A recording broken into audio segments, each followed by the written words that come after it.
And yet there's something else new from BMW. What the heck is this?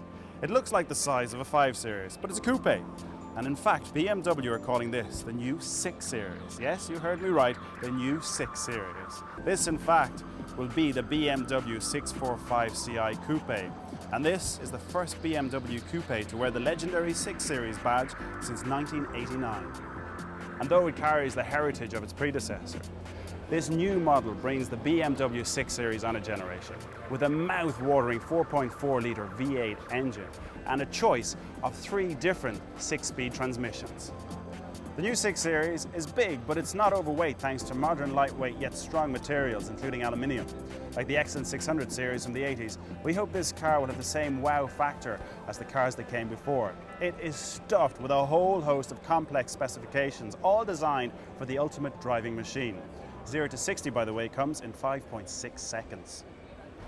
Well, I think coupes have always been important to BMW, and they've always had a real added a sporting image to BMW. You know, 3 Series coupe, quite famous. But it was getting more and more difficult to figure out how to do a coupe that wasn't a limousine overly cut up. You know, and that's basically what coupe means, to cut up.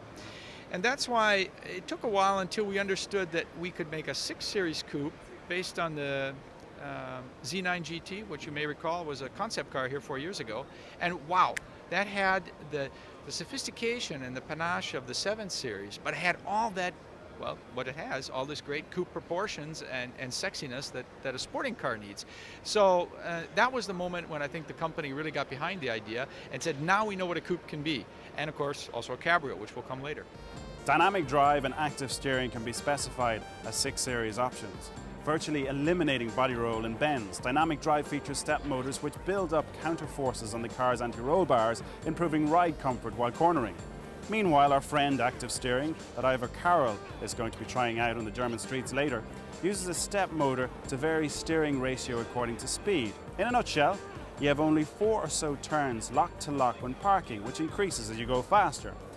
This is so any sudden movements on the Autobahn won't send you into the center reservation. But does it work in reality? Well, we'll find out later. So there you have it from BMW. They have managed to create a whole host of models that have caused attention, controversy, and emotion.